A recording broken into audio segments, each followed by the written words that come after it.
we're from the charity RETHINK Mental Illness, and the charity's been going for over 40 years. It's a national charity, and largely we provide services and groups to people affected by mental health problems, as well as the carers and friends and family of those people.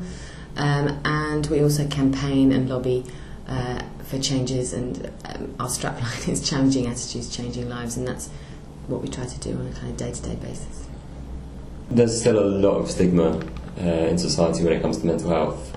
Physical health is seen very differently to mental health, and it's such a shame because, brain's an organ just like any other part of the body. But particularly young people are finding there's so much pressure on young people, even more so today with things like social media and the internet, and it's kind of exacerbating, I think, mental health issues in the young.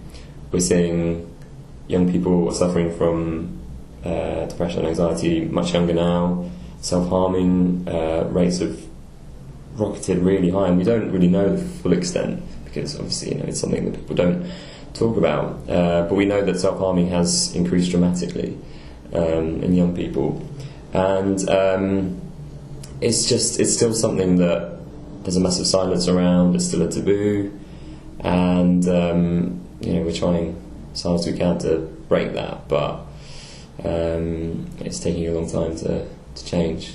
And particularly in young men as well, in terms of suicide. Well, actually, even just, I think it's now men under, is it 40, under 50? Yeah. The latest ONS statistics. Yeah, so suicide is a huge problem for men, and for young men in particular.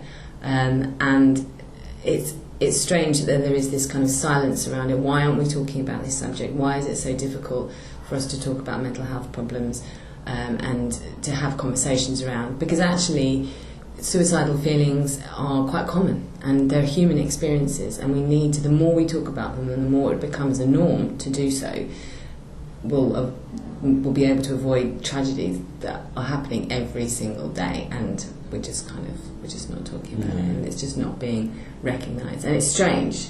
I mean, like you often say about how there's so much stuff around road safety, and you see like adverts all the time for safety on the roads, but yet there's nothing around suicide. And I think it's, what's the stat? I always forget. There's 16 suicides every day in the UK, and there's 5 road fatalities each day in the country. And yeah, there's so much in terms of from a young age. From a young age, you're taught about kind of road safety, but nothing about suicide prevention. There's so little out there, and we know that it's effective. It's proven that if you get the message out there, get people talking about it, it's going to reduce people taking their lives.